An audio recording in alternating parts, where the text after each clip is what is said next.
start streaming. Can anybody see me? I'm waiting. I'm waiting, and There we go. there we go. Currently getting black screen. Oh wait, I can't help. Now we got it. Nice. Okay, so when we're ready, let's do it.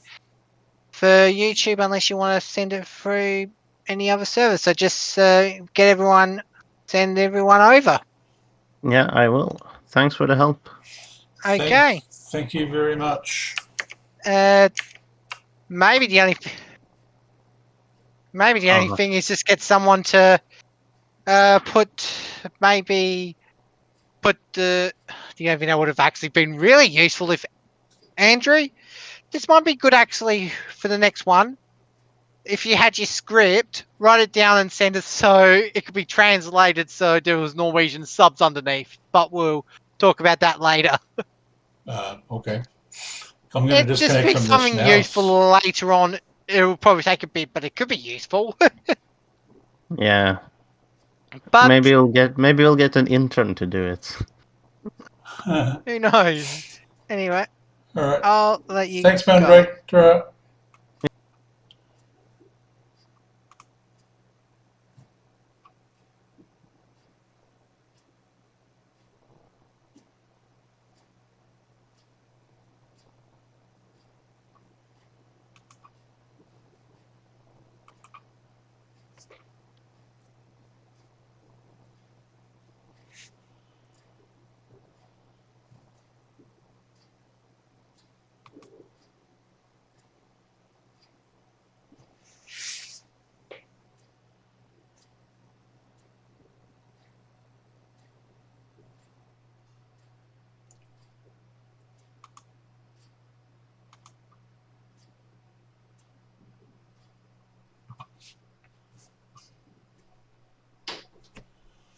Hello?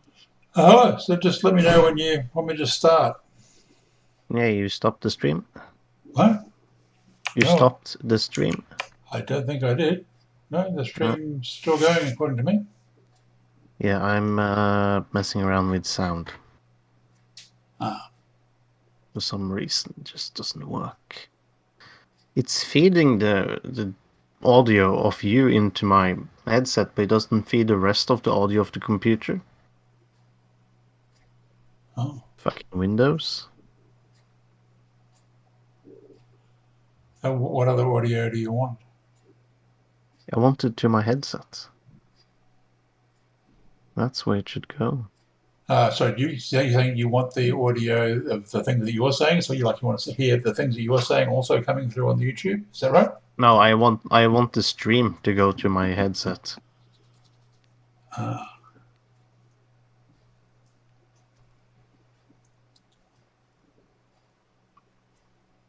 I'm not sure how to do that. Okay, now it does. I fixed it. You did something So good. I will copy the stream link and I'll post it on social media. Alrighty. If I can find it.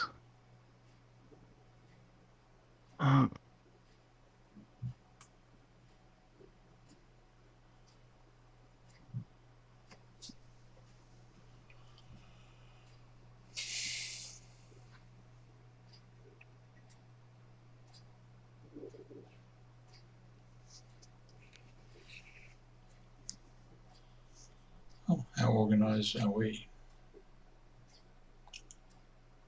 Well, it isn't a pirate party live stream if there's no technical problems. Sounds about right. How's my audio sounding? Is that too picky?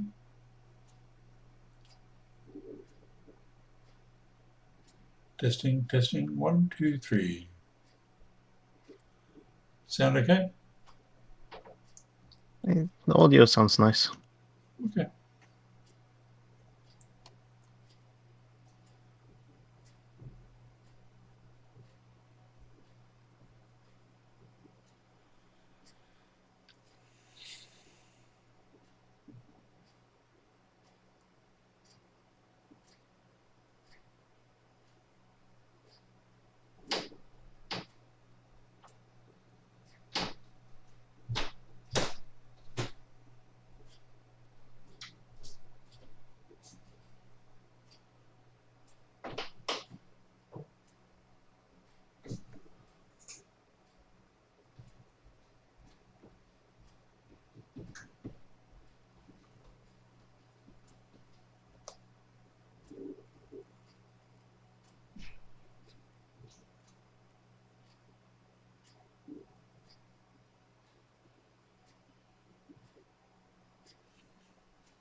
Cardano has had a nice run over the last month or so.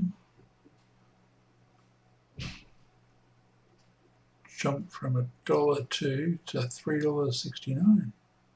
That's pretty good. No, sorry, $1.40 to $3.69.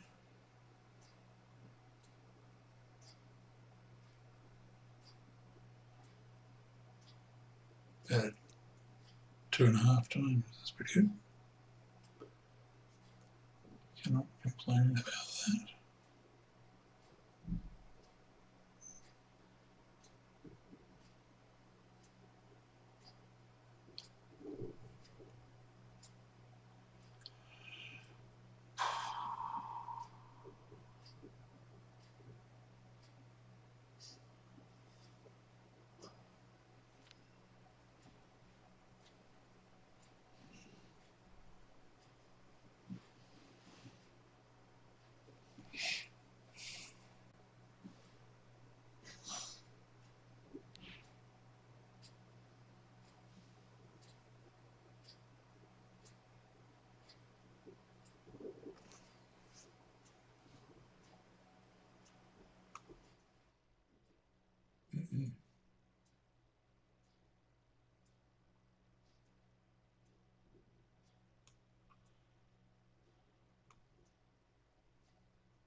Does your voice end up in the stream?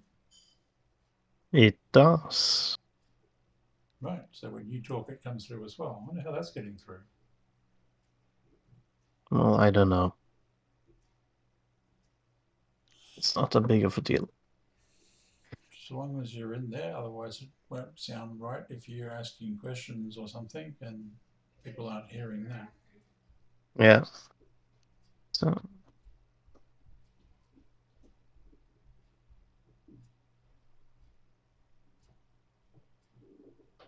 I was wondering why the event thingy on Facebook didn't work. It's actually broken. So I put it to 12 and it says 14. And so I put it to 12:15 and now it says 14:15. God. Oh. Well, I'm not gonna mess around with this. You could start. I don't think we'll get as many people as I was hoping, but because of Facebook being Facebook. But you could start anyways. All right, fair enough. Do you want to do a little intro? You want me to do a little intro? I'll just tell them. Yeah, go on. Ja, ok. Så velkommen alle sammen til Piratpartiets livestreaming med Andrew Downing. I dag skal Andrew snakke litt om finansbobler og økonomiske ulikheter i verden. Livestreamen kommer til å være på engelsk, så vi håper at dere forstår litt. Andrew, why don't you introduce a little bit about yourself? So my name is Andrew Downing. I'm the current Policy Development Officer for the Australian Pirate Party. The talk today was a talk that I gave at our Pirate Party Australia annual Congress meeting, which is sort of a fairly high-level overview of some of the bigger issues, I think, at the sort of macroeconomic level with country, nation, world kind of economics and some of the core issues I think are going on in that space. So that's what I'm striving to talk about. It's probably half an hour of going through some stuff and then we can open for some questions at the end. I appreciate that I only speak English and you guys mostly, I think, understand English, but I'll just try not to talk too fast. Okay. Shall we go on this then? Yeah. Alrighty. Okay. So, talking about money, that's the title of the talk. Right. So, we've got some economic policy already in the Pirate Party of Australia, but we're looking to expand upon that a little bit. When you look at the sort of macroeconomic view of the world, that's the large-scale economics, there's a lot of complex terminology. There's the Keynes and the Hayek crowd, and now we've got the modern monetary theory crowd. They spend a lot of time sniping at each other, but I want to try and bypass a lot of that and get down to some of the really just grassroots level economic issues. And if you think about any kind of democratic function, the actual spending of money itself is allocating resources. So when you use money, you are actually doing a democratic function. You're choosing where resources get allocated. We do have a policy about basic income as a negative income tax, which is quite an interesting topic unto itself. It's rather different than just a simple basic income. It's more of a efficiency change than it is just handing out money or something. But that's the topic for a different talk, possibly. We have some ideas on land value tax and the basic cryptocurrency policy, but that's all today. So I want to talk about the economics of wealth inequality and environmentalism. I think they're probably the two of the largest general concerns, particularly amongst the youth of the world. They're quite concerned in general, I think, that we have growing inequality in terms of wealth, and we have an economic system that seems to lead us towards increasingly destructive environmental problems. So this is not policy that I'm presenting on today. It's more in the context for consideration around the policy. So I hope that all makes sense to you. Now, so we'll start off with just trying to introduce the basic concepts when we're talking about money. So money is, you have to think of money actually as being a technology. It's a technology, it's a communications technology really. It's a way of communicating value between humans doing free trade. And so then you've got to think about what is value. And at some level, value is whatever you say it is whatever you think it is. If you think a thing is valuable and you're willing to pay for it, then it has value. So it's a very subjective concept.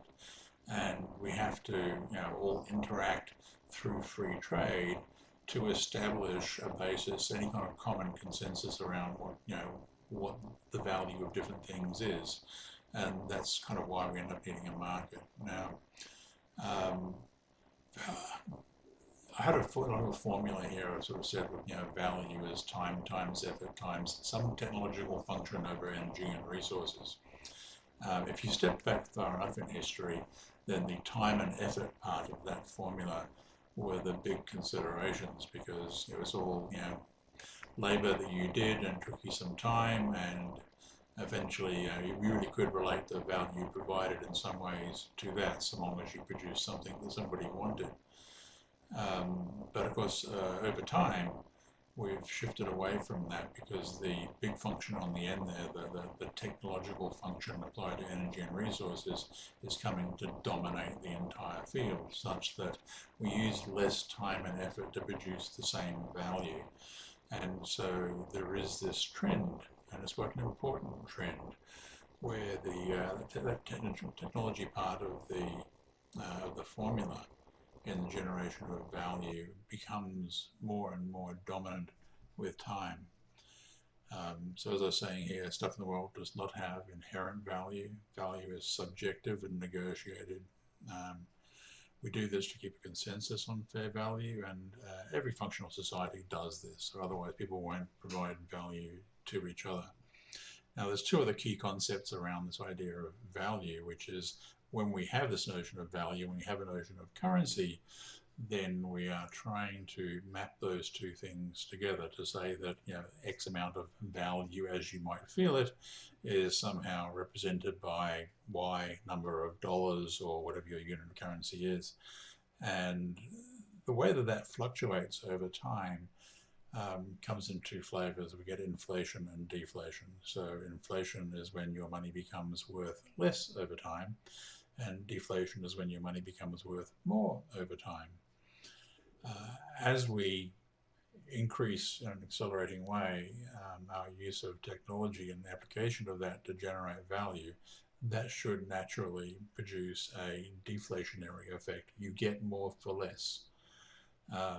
So the prices of everything should, in theory, go down over time because technology is making it cheaper and easier to do that. Whereas, in fact, we have a monetary system in which we always endlessly strive for inflation, and there are reasons for that that we'll get to. So, as I say, technology and money. Technology is a value multiplier over time, and you also have to be aware that it's a compounding multiplier. It's like compound interest. You don't just get a one-off change from technology. It's cumulative and it's compounding across time, that each bit of new thing we come up with in the way of technology has now compounds on top of the thing that we came up with, you know, last week, last month, last year, whatever. And these things build up over time, and so we're heading towards some kind of convergence of that. The way that this tends to happen, though, it's a little bit like the way that evolutionary processes work. Evolution is not a smooth path. You get these, what they call punctuated equilibrium, moves and fits and starts, things going along smoothly for a while, and then some convergence of technologies or capabilities comes together that just changes everything. And then politics has a tendency to change as well after that happens. You know, some of the classic historical examples are things like, you know, the printing press or the agricultural and industrial revolutions. So now, of course, we've got the information and networking revolution, and that's kind of the mother of all technological revolutions in some ways, because just about everything that we do in computing and software and all that tends to compound into changing every other industry. So this is a real ripple effect, accelerating curve. So people talk about the ideas of you know, a technological singularity. This is the basis of that sort of thing going on. And there's some obvious new technologies that are spawning off this as well, that are new to the world: the machine intelligence, the biotech field, decentralized global economics, fully automated bespoke manufacturing, as in manufacturing things on demand for custom designs where you can just get a one-off thing if you need, and it'll just get made and sent to you. No tooling up front because you're doing things like 3D printing.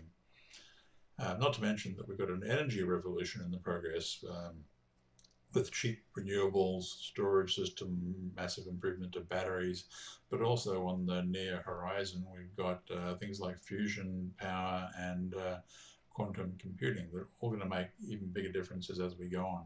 So most of the technological change that we should be anticipating are actually ahead of us. We're not there yet, and yet the impact that they've already had, as you're about to see, is pretty enormous. So moving along, if you want to just see the way that that's going, so every year or so it seems everyone wants to claim that Moore's law is dead. But if you look at the idea of the whole Moore's law thing, it's basically saying, look, the amount of computing power that you get per dollar over time, you know, averaged for some standard dollar, it works out that it's this actual this chart here is a log scale in the vertical axis. So what you're seeing here, if anything, you may notice it has a slight upward curve to it. So it's actually slightly more than an exponential curve here. It's actually technology is actually a jerk being the technical phrase for a changing, accelerating or increasing acceleration. So it's not only accelerating forward, the rate of acceleration is actually increasing because the technologies compound on each other. And so that should mean that and anything that's not actually scarce should be getting vastly cheaper. But if you look at the price of things in the supermarket and so on, you'll discover that that's not actually the case. So what's going on? Why is that? Now, there's a bit of a problem. Maybe you're wondering, why. I'm not sure what the situation is in Norway, but everywhere else, what we're seeing is things like housing prices are kind of going through the roof. The shares are in a giant bubble. Students are being laden with debt, and it seems like wealth inequality is just out of control. Well, look no further than this inflationary effect, because that's pretty much the source of these things. Central banks, if you're going to think about the way that money, so not everybody understands necessarily how money supply into an economy, in a fiat-based currency economy at least, actually operates. But what effectively is going on is that new money supply is essentially loaned into existence. If you turn up at a bank and say, hey, I'd like a housing loan, here is a mortgage contract, then the retail bank that you go to basically says, oh, that's good, I will take your mortgage and I'll put it on my assets side of my ledger, and I will put some money in a savings account for you that will be in the liabilities side of my ledger, because now we have to pay that on demand to you, or somebody else that you designate that you're buying the house from, say. But the net effect of doing that is their entire ledger just got larger by the amount of that housing loan.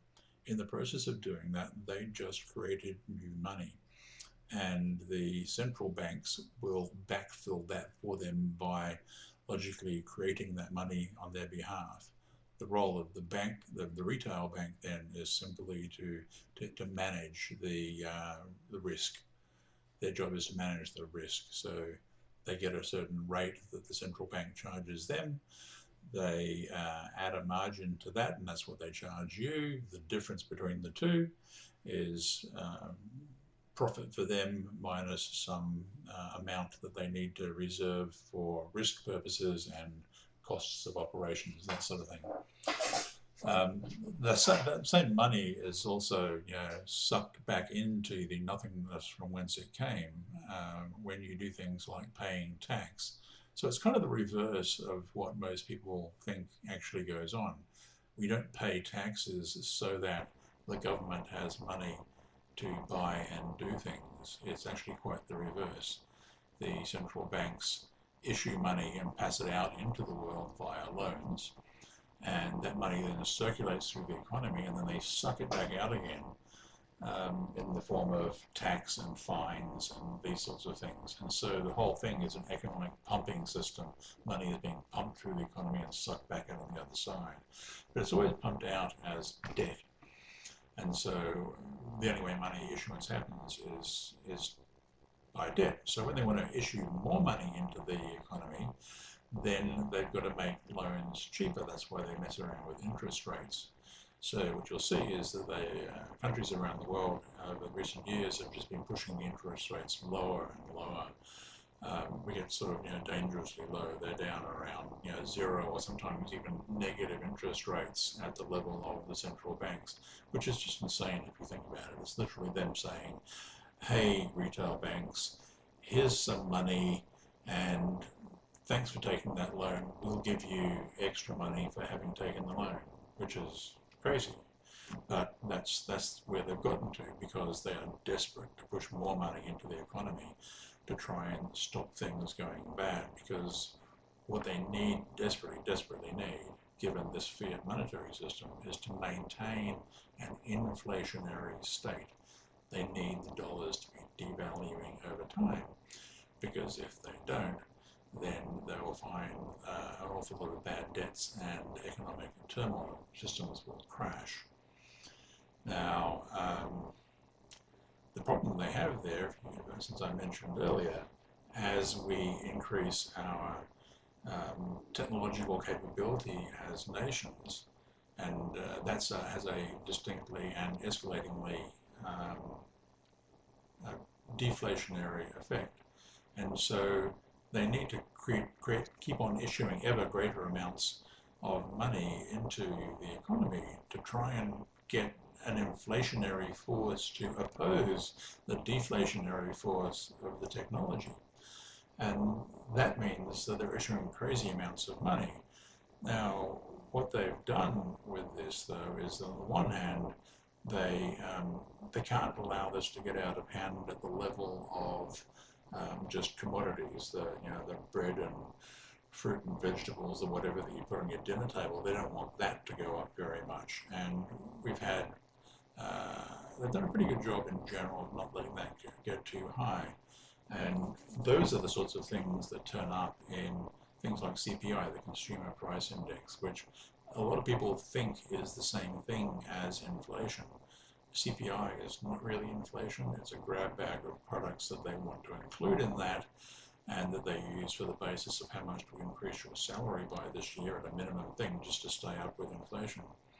But there are in fact, inflation actually happens differently for different product ranges or different assets and so on. And so what we're seeing is that we have, whilst there's quite small inflationary effects at the level of commodities, there are in fact huge inflationary effects at the level of assets. And so there is kind of a two-speed economy here. So the value of assets, houses, shares, gold, things like this, any kind of scarce asset, all those sorts of things, owning a football club, owning a rare painting, anything like that, none of which are included in CPI. All of those things are going up tremendously in value. And it's quite peculiar if you look, for example, at Australians' own definition of CPI, you discover that whilst they might include the cost of a house, they don't include the cost of the land that the house goes on. And who builds a house without putting it on land? They don't. It's kind of a nonsense. And yet the price of the land is the thing that keeps going up. It's the core asset. And so people's actual costs are accelerating away. So what we end up here is a sort of a two-speed economy, which is the basis of the wealth inequality, because you have an asset-owning class, people who own land, people who own businesses, shares, gold, all those sorts of things. The value of what they own goes up dramatically, so their wealth increases with time and inflation. Whereas the people who are living on wages, salaries, income, who are just paying, living off currency, the value of the currency relative to the things you want in your life or anything that might keep you going, improve your wealth over time, those things are all inflating away and losing value. So that's actually the root cause of wealth inequality. You may see, like, over the last year or so, while we've had the whole COVID pandemic thing going around the world, you see that the wealth of some of the wealthiest people in the world all went up dramatically, and you might think, they must be profiteering from COVID things or something, but they're not. That's not what they're doing. They're just holding on to their assets, and the governments are pumping massively more money into the economy, and that's all ending up in asset prices. They're just hanging on to the stuff they owned all the way along. So but the issue here in wealth inequality is not some greed function from the wealthy. It's actually a bug at the level of the monetary system itself, and that's quite a dangerous thing to be going on. And people don't necessarily understand what's going on there, and so they don't know where to direct the blame. But if you want to see a classic example here of the sort of bubble that's producing, big monetary bubble here, this chart here is from Yahoo Finance. It's the it's an aggregate number for the Nasdaq. And if you looked at this, here we were progressing through the 70s, 80s, 90s, and so on, and then this little spike in the middle here. You can see this little spike. That spike right there, that is the dot-com boom. There's a little bit of a pimple in the middle of things here. That's the dot-com boom, which at the time everybody thought was very exciting. That's where we pretty much launched the internet. And that was the post crash that, after which, companies like Google and Facebook and so on were the clear winners. A lot of stuff fell away from that. Everybody was pretty excited about that happening. And then this little dip just here, that's the GFC, the global financial crisis. That's just a little dimple just there. And of course, if you carry on to the right, since 2008, like 12, 13 years, this crazy mountain of value here has appeared. And you're like, well, what the hell is that? That dwarfs all these other effects. It's so much bigger than the GFC. It's so much bigger than the dot-com boom. You get wondering what the hell is going on there. Did the value of the world magically become that much greater? Well, no, it didn't. That's where all the money's going from. All this money printing that they're doing to try and keep the economies afloat. That's where it's turning up. It's turning up in asset prices, and that's why the wealthy people of the world are actually getting dramatically wealthier relative to the folks living off cash, because all the value that's being generated, plus just a whole lot of cash, is turning up in the price of their assets. This is a dramatic illustration of that. Funnily enough, each of these little dips that you see along the way there, these biggish looking dips, those were little market panics when it looked like they might not be, the central banks started discussing ideas like, well, maybe we need to increase interest rates and slow down this thing because we're a bit worried about inflation or something. Suddenly there's a little dip, everybody's panicking, the market's going, oh, we're not going to have more of this nice money coming. And then the central authorities just go, no, we didn't really mean that. Sorry, we're just talking. Don't worry about that. It'll all be fine, and it carries on up. The problem is this is not sustainable. We can't carry on doing this. It's just going to crash horribly at some point. In fact, if you were to look at any reasonable progression of this, I'd say somewhere around about this 5,000 point here is probably maybe a little bit lower, which means that there's probably a 60 to 70% drop due in this market, as in a sort of global scale market like the Nasdaq. So yeah, that's a monetary bubble, and it is the basis of the wealth inequality we're seeing in the world. Now, there's a further problem to that, which is that the only way you typically stop inflation is that you increase rates, you increase interest rates. Now, have a look here and see, look, this is from usdebtclock.org, which just tracks the United States current, things like national debt and so on. So look at this, 28.5, that's actually, I think it's at 28.6 trillion now. I only made this a couple of weeks ago. So that's the scale of their national debt. We're still, if you look at the budget deficit, which is 3.18 trillion dollars, that's how much over budget they are this year. And that's pretty normal now. And given that their actual budget was only about 3.3, they're pretty much overrunning their budget by double every year, which means that there's no way that this debt goes down. If you were to, pretty shortly, next year, this debt's going to be like 30 trillion. So it's easier to do maths if we think 30 trillion. If they put that up to even 5%, if they put the rates up to 5%, just to slow things down, that would mean that the government would be paying half of its entire budget just in loan repayments. Not to mention the fact that large portions of the industry in their country would basically become bankrupt because they wouldn't be able to afford their own debt repayments. Having interest rates at 0 or thereabouts for too long of a period means that everyone's so up to the eyeballs in debt that any increase in rates will tend to destroy a lot of business. There's something like sort of, I think I've heard any numbers from sort of 15 to 30% of current businesses are actually zombie companies now, where they don't really produce any value. They're just hanging around and churning money through because money is so damn cheap. That's the only way they function. They should have died a long time ago and been replaced, but instead these low rates are just keeping them alive. So this is the current effect now. And if they, and what's more, 5% probably isn't going to cut it. But if you take it to 10%, then their interest payments will be the same as their entire annual budget. So that ain't going to work. They really can't increase rates like that. Therefore, they have no other choice other than to just keep printing money, and that's exactly what Biden is doing. If you look, he's making budget proposals to spend an extra like $2 trillion or something. He's going to go on an infrastructure building binge. So there's that.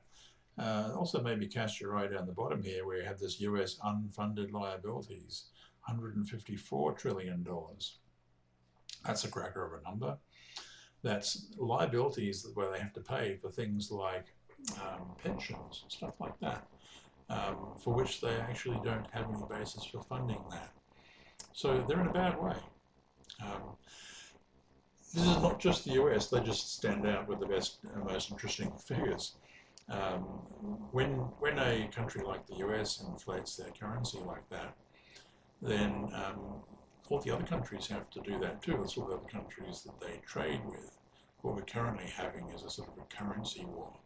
So a country like the US deflates its own, or inflates its own currency, rather, like that, and then they trade with other nations, and like say Australia, and so Australia has to inflate its currency as well, because if we don't, then we end up with a bad sort of balance of trade. Our products suddenly don't look particularly attractive in, say, in America in that case, and so we have to reduce the value of our money. And that's why if you look at the exchange rates between around the world, the exchange rates haven't changed a lot relative to each other, because all of the different nations are ratcheting the value of their own currency down in some semblance of lockstep with other major trading partners. So China's doing this as well, Europe is doing this, Britain's doing this, we're doing it, every major nation, China's doing it, right? Everybody's doing it. And so it's kind of a race to the bottom, and races to the bottom don't work out well. So this is a problem for all of us, it's not just America. I know Australia has announced its own budget proposals. We're expected to be have a national debt somewhere around the $1.1 trillion, and that's for a nation of about 25.8 million people or something. There's not a lot of us. And that would put us up somewhere around the 100% of debt to GDP ratio, which is not great. Puts us in a similar territory to where the Americans are today, but by the time we get there, they'll be even worse. So, problem is, it's a trap. They can't increase these rates. They can't get out of that. In the past, there's some history for this, right? When you look back at the beginning of the 20th century, if you look back and said, well, what happened then? Because there was an interesting time. Beginning of the 20th century was the convergence of the let's call it the industrial and agricultural revolutions really converged around about that time. So whereas we had previously, most manufacturing was artisanal manufacturing, people made things by hand. What we switched over to big time was automated things. We had steam power, we had factories, and we just churned things out in volume. Everything got cheaper. And that had the same accelerating technological effect, the big surge of that in the Western nations in particular, which created a dramatic deflationary effect. They had to compensate by issuing a lot more currency. And at the time, they had gold-backed currencies, and so they had to acquire gold any way they could. They had to do some pretty strange things. Confiscated all the gold in America, or purchase gold where they could in other countries. Yeah, audio issues, sorry. So this, of course, led to some different outcomes depending which part of the world you were in. Weimar Germany had hyperinflation. America had the Great Depression. Of course, we all ended up in 2 world wars flowing on from this. There were other geopolitical things going on there, obviously, but underlying all of that was this strange economic behavior where there was just this, what starts off as currency wars then turns into trade wars with tariffs and so on, and eventually escalates into physical, hot wars. So we get that. I'm a bit ahead of myself, but look, we can't do that again, right? This time around we have atomic weapons, so fighting it out is not a choice, right? Let's not do that this time. The other big aspect of this is that if you think about the environmental thing, people tend to think that, well, look, it's just capitalism is destroying the environment or something. Well, actually, I think it's deeper than that. It goes down to money itself. Because when you have an inflationary monetary system, it essentially has to grow forever. You'll notice that when all the central banks, they have an inflationary target, and if it looks like you didn't get inflation this year, they think to themselves that they're having negative growth, and they panic and they do everything they can to stimulate the economy, because if they don't, what you get is a market crash and everybody falls into poverty. If you let it happen for too long, you go into depressions and then mass unemployment, the economy crashes. So they have to continuously drive it to growth. And of course, we live in an environment of limited resources. The world is not open-ended. So we can't actually have forever growth. Forever growth won't work. So we need to change that. It's a bug. Fiat currencies, inflationary monetary systems, are actually incompatible in the long term with environmental health. We simply can't have that. So if you, I think if environmentalists really understood that, they'd be looking at the monetary system and going, well, that's broken, that's the thing we need to fix because it drives everything else. So we need to take a much closer look at the monetary system itself. Now, the default action that we're going to get if we don't change anything else in the way of policy is we're going to get a thing called central bank digital currency. See, the central banks find themselves in this position where they've done everything they can to issue more money supply into these into our economies, and yet they're up against a limit there. The banks, the retail banks, don't want to lend any more money. Because they have to deal with this as a risk management issue. So even when the rates for them from the central banks are like negative interest rates, they get paid to lend this money out, they still don't want to lend it because what they're left with is a bunch of people that want to borrow the money who are actually a bad risk, who are likely to welch on the loan and not be able to pay it back, in which case the bank loses money. So they don't want to do that. Which means that the central banks want to bypass the retail banks. They want to be able to interact with the citizens directly, because that way when they poof new money into existence, they can just hand it out directly to citizens and go, here you go, here's free money, which is just taking this existing behavior and cranking it up to the max. Now there's suddenly no limits at all on that. Not only are there no limits on that, it's actually worse than that, because if you think the sort of surveillance that we have today, where governments can look over your shoulder and see everything that you're doing, well, with central bank digital currencies, they get to control everything they're doing. China is already rolling their own one of these out. They're in central bank digital currency. Something like 80% of all other central banks in the world are actively designing and developing their own to compete with this. Of course, in China's case, they immediately attached their CBDC to their social credit score system. So if you don't look like you're a good friend of the Chinese Communist Party, then you're not going to have a good time. You may find that your central bank digital currency money doesn't work very well.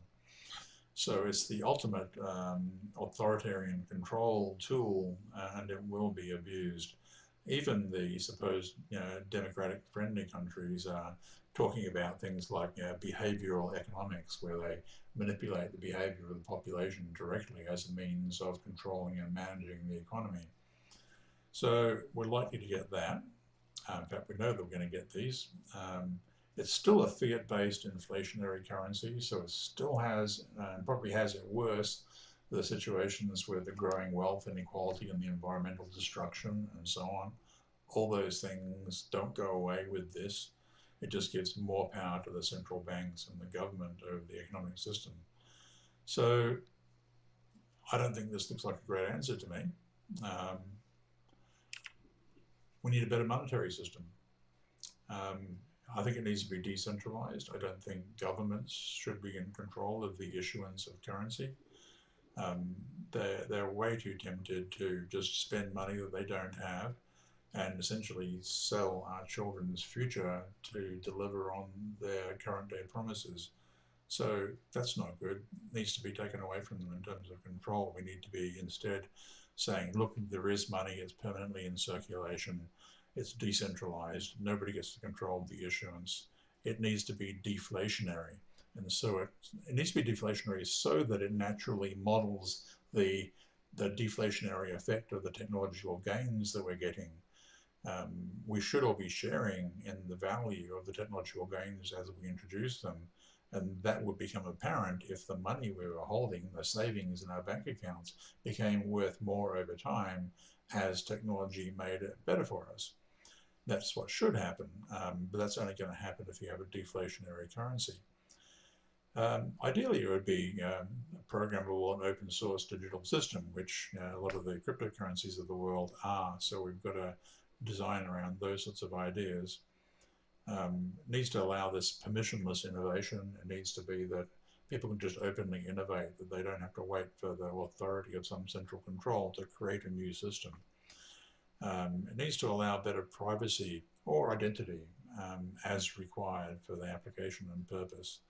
It needs to be global and boundary free, so not tied to a nation state, but anti-monopoly. Needs to emphasize efficiency over this forever growth so that we can live within the resource means of our planet. And taxation, such as it needs to be, because we still need to pay for the common good between us, the functions of government, but that tax should be on the basis of the shared and limited resources that we share in common. So I'll finish by saying, who would you trust to control the global economy? If your answer is anything like mine, I don't think I would trust anybody, and so we shouldn't. It should be decentralized. So slogan there, fix the money, fix the world, at least to some degree. So what this ends up amounting to is kind of a choice. If you want, we can have a kind of a Star Trek future where the price of everything converges on zero, because as we have the accelerating technological singularity that we can see is happening before us, the cost of everything should head towards zero. But we have a monetary system that won't allow that. So our technological progress and the sharing of that amongst everybody is being blocked by the structure of our monetary system. So we can't end up with a Star Trek future if we stick with the monetary system that we have. Instead, what we get is a Star Wars future where we have an ever-increasing wealth inequality that centers the power and control and ownership of most of the value in a small number of people, because the wealth all flows upwards into a small number of asset holders, and that's it. So that's the end of the talk. I'll pause at this point and see if there's any questions. William, do we have any questions? Hello, William. Tap, tap, William.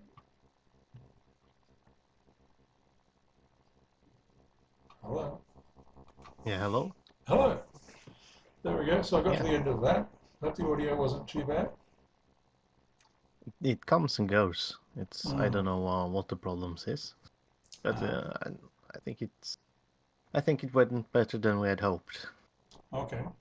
Was anybody actually listening on the stream There today? were a few people, one or two, three people. Okay. And do we have any questions? Not really. Okay. Did you have any questions? No, I have seen it before. You've seen it before, and you've probably heard me on the Friday nights talking about these things. Yeah.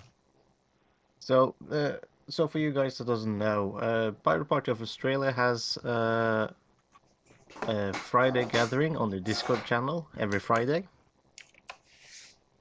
For us, that would be around 12, Yes, we do, 12 to 13 p.m. and you're all welcome. Jump on any time.